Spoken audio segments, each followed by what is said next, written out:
This is a brief overview of a new thing that folks who are taking care of patients in the hospital will be using beginning this summer, this June. It is the electronic discharge routine in Meditech, which is down on the button sidebar down towards the bottom called Discharge.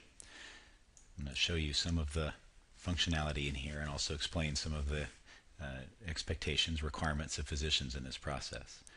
One thing that you can notice as you first look at it is it has several different elements to it, and it can be quite complicated. It is broken out into several different sections, including the problem list up here, and then things that physicians must do in this top section here, that the other electronic options that physicians may choose to do but are not required to do, and then things that other providers and staff in the hospital do while taking care of the patient. So it's intended to be a multidisciplinary routine where all people taking care of patients can kind of see what's going on as far as discharge planning goes.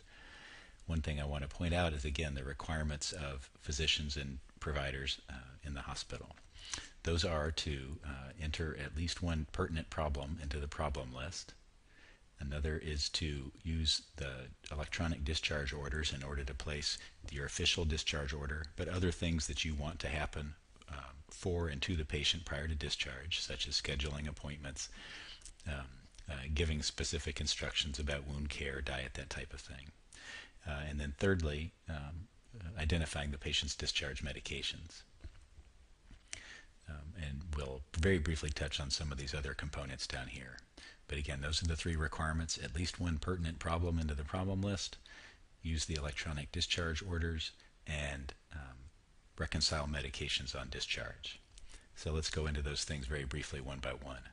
When you first go into the problem list here, problems that have been entered on this patient in the past, whether during this hospitalization or previously, are there, and you could pick one of these to be one of the discharge problems.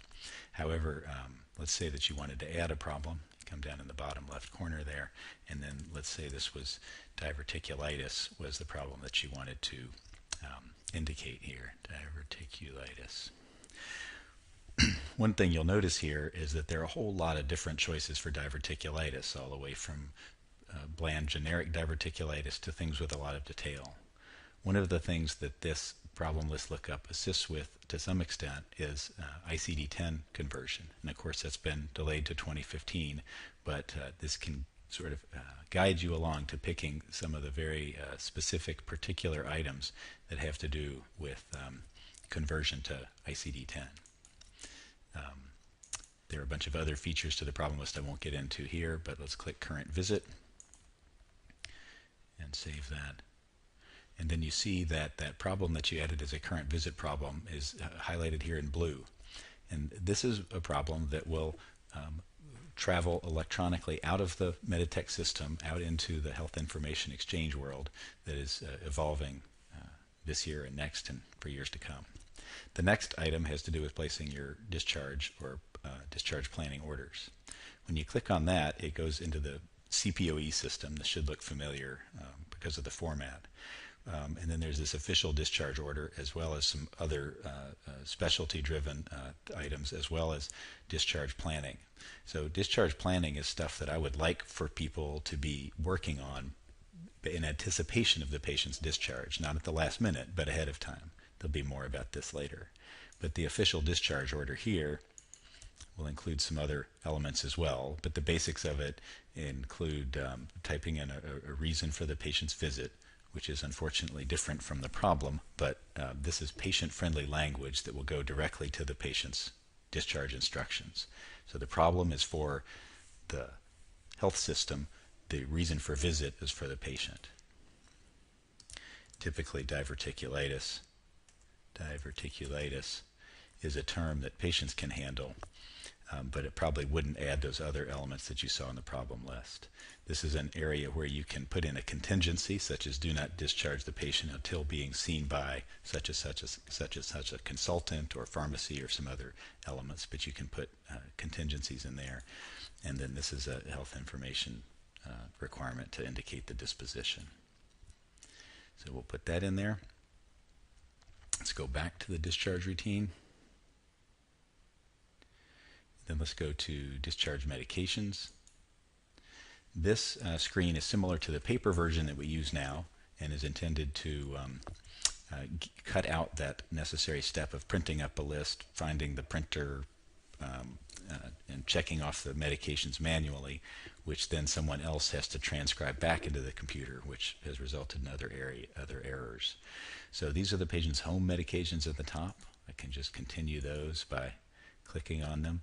They're on a very large dose of Dilaudid, which I'm not going to continue here. And then they were on some lisinopril and metformin. These are their current inpatient medications, and I'm going to create a prescription for some of these that the patient wasn't on at home. We'll add some digoxin. This then highlights the fields that are available for creating a prescription. So I have to put in a quantity there. And after doing that, then it will generate a prescription, which will print out on the floor. You can sign that.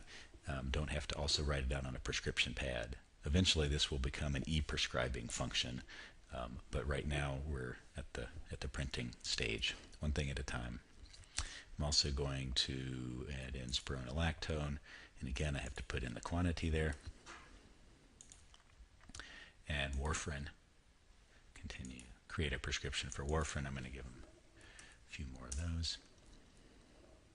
And then let's say there's a medication I want to prescribe and that's not on these lists. Let's say, I don't know, this is not very good for the diverticulitis example, but it's just the first thing that came in my head. So this 100 milligrams POBID, and this is for 10 days. Let's say I want to just do that for 7 days.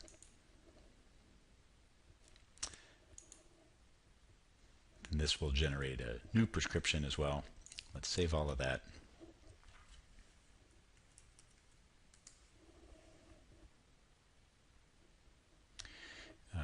This will be set up to be able to print it on the floors. I'm going to pick none for right now because I'm just set up in the test system. And as you do this, what you'll notice is things that you've done are starting to show up here on the discharge screen. The diverticulitis problem is now showing up, and then you can also see new prescriptions, continued medications, and stopped medications. This results in a set of instructions to the patient that is much clearer than what they used to receive in the past. I haven't filed it yet, but that discharge order will show up here. Then there's some other things that I won't go into detail, but these are kind of forms for durable medical equipment, things that case managers handwrite now and have assigned, but they will be creating this in the forms section, and we can have that printed out and sign that. There is the eventual ability to do a discharge summary electronically. This anticipated discharge date and this little post-it note are places where case management can be filling in things about the discharge planning process. It'll make it easier for everyone to see kind of what's going on with nursing home placement or family issues or other or therapy recommendations. If you place an order to have a follow-up appointment scheduled, when that is done, you'll be able to see that that is done here. Probably won't be using this component in the near future. Patient education materials, this is where you can see what official patient education materials that nurses are printing out of the system and giving to the patient. That is not exclusive of specific instructions that you want to provide, which again are just done up in the discharge and planning orders, but are in addition to it. And here you can actually be able to go in and see what the patients are being given.